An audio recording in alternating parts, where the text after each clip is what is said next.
Greetings, Fire Chargers, Darkblade here, and happy Solemnity of Mary, Mother of God. Don't worry, I'm still Protestant. Anyway, in this video I am going to be reacting to how similar are Korean and Mandarin Chinese, uploaded by LingoLizard on November 15th of last year. Hey, that's the day before my birthday. I previously tried to film a reaction video to this, but I gave up because I felt I was doing too much pausing without enough substantive commentary. To be perfectly honest, I'm mostly making this video because Lang Focused hasn't yet, and I want to complete the trifecta of videos comparing the big three languages of East Asia. To quickly summarize, Mandarin Chinese is primarily spoken in the northern and western parts of China. And a lot of the other Chinese languages are spoken in, this southeastern region. I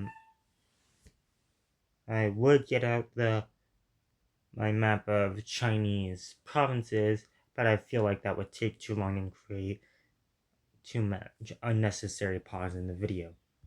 While Korean is primarily spoken in the Korean peninsula, with a significant number of speakers in the Jilin province of China, Korean largely forms a... By the way, I do have an active interest in both of these languages, because Mandarin Chinese is kind of like my L1.5, if that makes sense. I consider myself a semi-native speaker, and I am actively learning Korean. Own language family called Koreanic, the only other member of which is the Jeju language spoken on Jeju Island, while Mandarin and the other varieties of Chinese form the Sinitic languages, themselves a part of the larger Sino-Tibetan language family, which includes Tibetan and Burmese, among others. Korean and Mandarin have... By the way, there was a theory some while ago that Korean is related to a bunch of other languages like Japanese and Turkic and Mongolian and Manchu, but eventually that theory seems to have died down. I mean, one of its older fans, Vovin, turned very sharply against it. Significant number of similarities with regards to sounds and grammar, and a lot of the vocabulary is similar because Chinese borrowings represent a large portion of Korean's lexicon, but writing is unintelligible between the two in the modern day. No more dilly-dallying. Let's cover specific details, starting with sounds. Phonology. And Korean, Wait, both let Chinese me read borrowings this. represent a large portion of Korean's lexicon, but writing is unintelligible between the two in the modern day. No more dilly-dallying. Let's cover specific details, starting with sound. In Xi, I'm guessing this is Xi because it looks similar to the Cantonese character Hai, meaning yes or is, and I know that character is pronounced Xi with some tone in Mandarin. And this is Umunrol. And this is Unrol. I mean, Ron. Umunron. The reason why I said Umunron and not Unron is because Korean redraws the boundaries of because when you have this syllable final consonant and the next syllable has no initial consonant, the boundaries of the syllables are phonetically redrawn so that final consonant is moved over and said as if it were the initial consonant of the next syllable. Mandarin and Korean both distinguish between plain stops and affricates pa, ta, ka, and cha, with aspirated pa, ta, ka, and cha. That is Mandarin correct. additionally has the sounds za, cha, sa, cha, and both languages lack phonemic voice. I want to see that. Both distinguish between plain stops and affricates. There was something down there that I wanted to see. With aspirated pa, ta, ka, and cha. Mandarin additionally... And it says cha. Oh, sorry, I have to make it powerful. Cha, cha, cha. I don't know if I'm getting into the tense or double consonants right. Usually, za, za, cha, ta, and ta, and Standard North Korean and in Middle Korean. That is correct. There was a sound change that palatalized. That seems to have just universally palatalized them. Z, t, and s were also palatalized in Mandarin before the e and u vowels or their glides. Then again, so was k, g, h. This is z, t, j, and ch. It has the sounds za, cha, sa, cha, and both languages lack phonemic voiced obstruents. Although Korean voices its plain stops and affricates between vowels or after a voiced coda, and Mandarin voices its own when they take the reduced fifth tone, with Korean doing this voicing far more often than Mandarin. Taught me about my own. And I am getting an ad. What is this ad about? The bed sliding down. What's going on?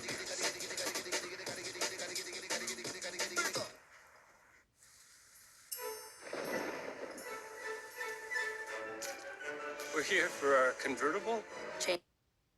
The syllable structure is also similar between the two languages, with syllables at most having a consonant, followed by a semivowel glide, a vowel nucleus, and then a coda consonant. And sometimes in Korean you can have two,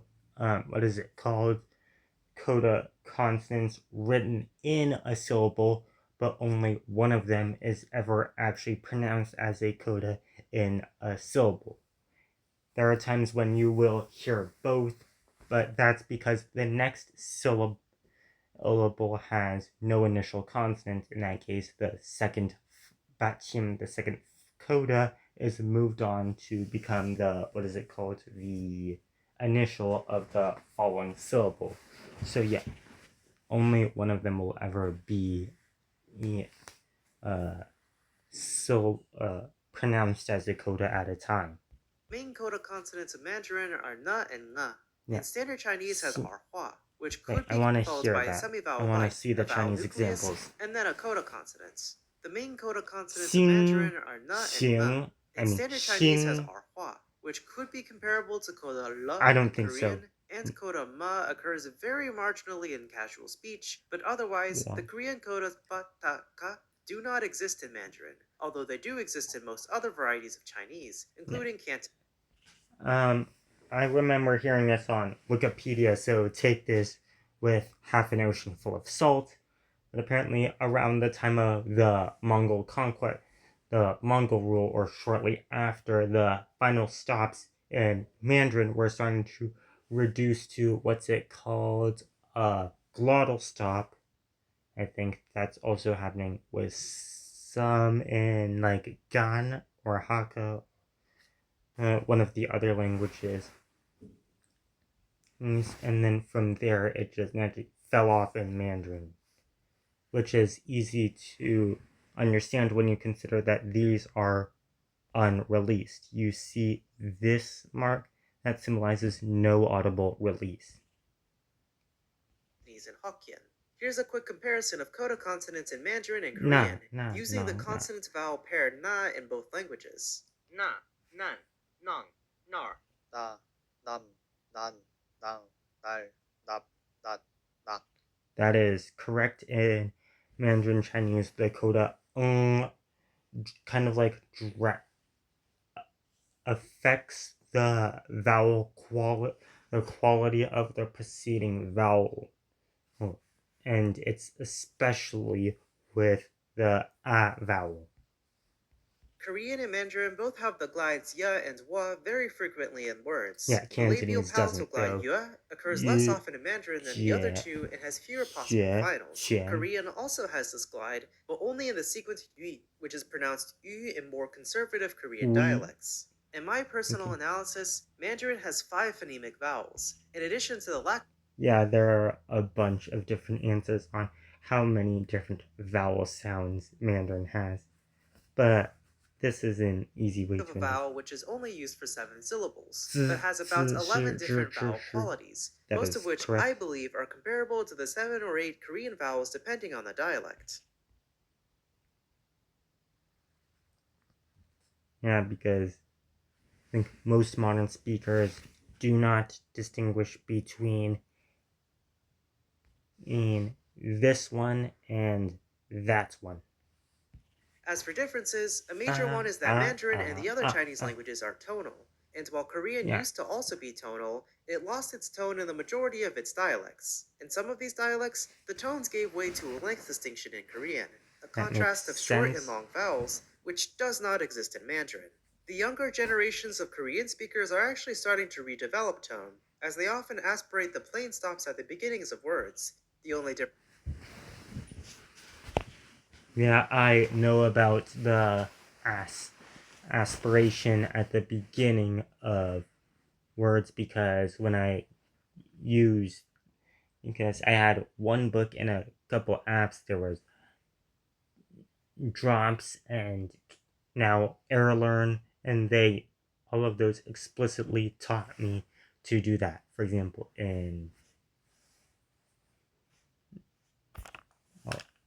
but I didn't know that this in speakers was also contributing to tonogenesis, which makes sense. Tonogenesis usually happens when an earlier distinction is lost.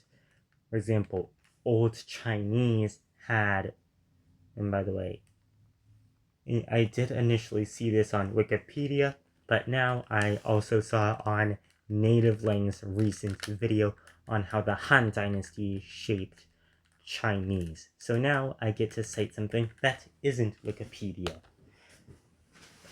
So what is it? What was I going to say? Oh yeah. So Old Chinese had this thing called postcodas, which is an additional consonant sound after the what's it called? The coda after the coda. The postcodas could be a glottal stop or an S sound. And I think one of those went away and gave rise to the Middle Chinese rising tone, the shang tone, and what was it? And the other one disappeared and gave rise to the falling or departing tone, the chu tone. In fact, the characters shang and chu themselves are both pronounced with a falling tone and are both in the departing tone category in Middle Chinese. So that means that shang does not get the tone category of its own name. And later, about in the transition from early to late Middle Chinese, voicing was lost in the obstruents, and that led to a tone split. This also happened in other parts of Asia, such as Thai. From the aspirated stops being that the plain stops have a low tone, while the aspirated ones have a higher tone. Korean doesn't have any diphthongs. All the ones in Old Korean shifted to single vowels or glides, while Mandarin still retains the vowels I, ow, a, and o. I suspected that the complex vowels used to be diphthongs because of their composition, how they are written. As the tense consonants ba, za, da, ga, sa, sa, which don't appear in Mandarin Chinese, or most languages for that matter. Korean also lacks a phonemic fa sound in contrast with Mandarin, but when the glottal fricative ha is followed by o, u, or wa, it's pronounced fwa, more like an F. By far the area where Mandarin and Korean differ most is in their writing systems. Korean used to be written with Chinese characters, as Mandarin is today, but in the 1400s Hangul was created, and while neglected by the Korean elites for centuries, it eventually became the predominant writing system throughout the Korean peninsula. Hangul does somewhat... Yeah, apparently, like half a significant portion of the linguistics community on YouTube is like very Hangul hype, and I don't get it. So we have Su, Pyong, and Kwan resemble Chinese characters for the syllables on since screen. Individual letters are grouped together in syllable blocks. Much like how with Hanzi, similar elements known as radicals are grouped together to form characters. But no matter the complexity, they still take up the same amount of space when typed out. While they do share some aesthetic similarities, the two writing systems have entirely different functions, as Hanzi primarily convey meaning, with only a hint in the majority of them on how they're pronounced, while the base for admitting that it's technically the majority of Chinese characters that convey information about how they're pronounced, or at least how they used to be pronounced like 2,000 to 3,000 years ago. Mal, mari, ko, kokori, kokiri. Mimic Hangul only shows the sounds of words, with no attempt to show the meaning. That is Chinese correct. characters in Korean, known as Hanja, are still occasionally used today, primarily in dictionaries and rarely in formal contexts like newspapers, to disambiguate between two words which are spelled the same in Hangul. When Hanja are used, Korean exclusively has traditional characters, while Mandarin is written. So we have fa. This is the character you might see in tou fa, hair. Chong meaning bug. Hua meaning speech. Lai meaning come. And guang meaning square. And as in a space where, or a plaza, as for example, you might say Cornell Square. That's this type of guang. The shape square is called 正方形. With simplified characters by the vast majority of its speakers, those living in China, Singapore, and Malaysia, whereas traditional is used elsewhere. Another note is that Korean uses spaces in between words, as opposed to all varieties of Chinese, which do not, when written with Hanzi. Now to compare the grammar of Mandarin and Korean, both languages put adjectives and other modifiers before the noun. That is correct. Small turtle. 小乌龟, 작은 거북. Mandarin generally has subject-verb-object-word order, while Korean sentences use subject-object-verb word order. Mandarin does have a special construction using the verb ba, which puts the object before the main verb to make the sentence more similar to SOV. I would analyze ba as kind of like a half verb, kind of like take. For example, in the sentence, I'll take a potato chip and eat it, that take can be converted into ba, look. And it's also on LingoLizard's screen right now. By the way, 5:23. My video is like 12 minutes longer than his at this point. I'm probably going to need to go back in CapCut and cut some stuff out, maybe. It's fish. Japanese with anime. Click on words in. By the way, if anyone watches this and will watch this video, please let me know what anime this is. 我把鱼吃完了. 저는 생선을 먹었어요. Korean uses postpositions placed after the nouns they modify, while Mandarin has prepositions before the noun, although it does have a significant amount of postpositions as well. Note, most prepositions in Mandarin were originally verbs. I think this is largely correct, while postpositions were still originally postpositions, making them truer adpositions in a sense. To the house. 到家, 吉部. That means arrive as well. Both languages make use of noun classifiers, also called counters, which are used with number. So we have namu tukuru, or is it tuguru? Tuguru. Korean has like two different u sounds. There's the rounded u and the unrounded u that have like the same height and backness. It's kind of hard for me to do both of them when they appear in consecutive syllables. Namu tukuru. Namu tukuru. Wait, should it be kuru or guru? Hi there, I'm listening. How can I help today? Goodbye. Have a good day. My Google Home Mini just activated. So does this get worded initial aspiration or not? As you can see, the noun is before the number in its counter. words to count a specific category of nouns. 两棵树 Exact classifiers differ between the languages, 玛丽 but there are plenty which makes sense. They function the aren't same. related to each other. Mandarin and Korean can both drop subject pronouns 我 if they're 回 clear 来 from 了， context, 汤西 even 尼 without 巴 any 布莫 personal 高所 verb 有， agreement in 巴 either 布莫 language. 高所有。 Of course, the grammar and syntax are not entirely similar. Yeah, they're- Mandarin is strictly an analytic language, where each grammar element is easily separable from the noun, verb, or adjective, while Korean is highly agglutinative, with suffixes directly attaching to nouns and verbs. I will play games with friends. 我会跟朋友玩游戏. 저는 친구와 게임을 하겠어요. Korean has particles for marking the subject, object, and topic, So does which appear Japanese. in the majority of sentences outside of casual speech, while Mandarin doesn't require any marking of a noun's role in a sentence besides its prepositions and postpositions. Formality is also extremely important in Korean, and many grammatical patterns change based on the politeness. So to do formal polite is 합니다. It's written as 합니다, but there is some assimilation going on. Fortunately, the Roman text